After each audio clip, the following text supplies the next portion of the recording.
Merci, Monsieur Young. Monsieur Patrick Hetzel. Merci beaucoup, Monsieur le Président. Alors, à mon tour, je voudrais évidemment remercier Monsieur le rapporteur. Tout d'abord parce que, effectivement, dans les différents arguments qu'il a évoqués, il y a cette relation entre le pouvoir constituant et le pouvoir constitué. Et je crois que c'est effectivement un point clé. On l'a vu. À un moment donné, il est important que le pouvoir constituant puisse pleinement prendre ses responsabilités.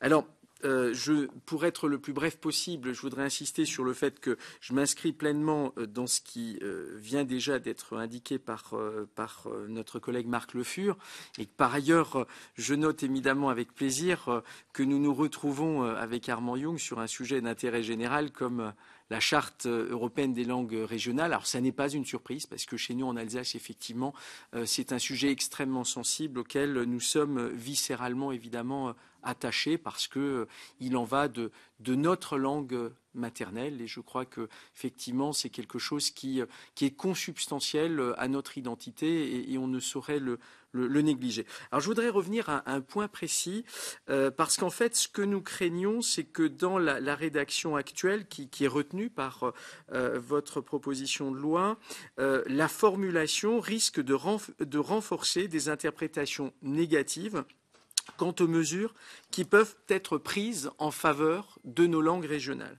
En effet, à la suite de la décision du Conseil constitutionnel du 15 juin 1999, qui a déclaré inconstitutionnelle la reconnaissance de droits collectifs à un groupe défini par une communauté de langues, une interprétation s'est développée selon laquelle toute forme de disposition juridique prise en faveur des langues régionales s'analyse comme un droit collectif au bénéfice d'un groupe linguistique.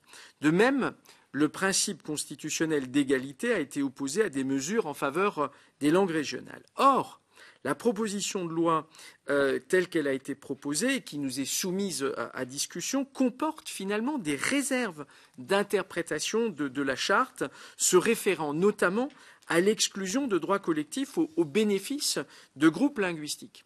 Et donc il existe, à mon avis, un risque sérieux que, contrairement à l'intention des auteurs de la proposition, et je ne remets absolument pas en cause, je dirais, les intentions, ces réserves risquent d'être interprétées de manière extensive et servent ultérieurement de fondement à la réaffirmation d'obstacles constitutionnels à une politique active en faveur des langues régionales. Et d'ailleurs, j'en veux pour preuve l'argumentation développée ce soir même par Madame Bechtel. Je crois que ces amis risqueraient de se servir de ces éléments pour limiter l'action. Or, il est essentiel que le texte qui sera adopté écarte clairement de telles interprétations. Faute de quoi, la Charte européenne des langues régionales pourra peut-être être ratifiée, mais non mise en œuvre. Nous préconisons de ce fait que soit adoptée une formulation qui autorise la ratification de la charte sans que soient mentionnées les réserves qui actuellement sont précisées dans le texte.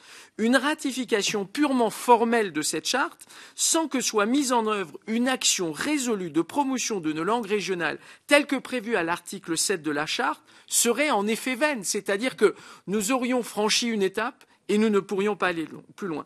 C'est pourquoi le texte qui devra être adopté par notre Parlement devra exprimer clairement le mandat donné aussi bien aux législateurs qu'au gouvernement de créer au bénéfice de nos langues régionales un statut juridique leur donnant sans préjudice du rôle incontesté de la langue française, ça va de soi, ça a été rappelé aussi par Armand Young à l'instant, une place reconnue dans notre République et leur assurant des conditions effectives de transmission et de mise en valeur. Donc vous l'aurez compris, on voit bien que les choses vont dans le bon sens, mais faisons attention que la formulation du texte ne risque pas en réalité de poser un certain nombre de problèmes très opérationnels dans la mise en œuvre, mais on aura sans doute l'occasion d'y revenir au moment de la discussion des amendements. Je vous remercie, Monsieur le Président. Merci, Monsieur.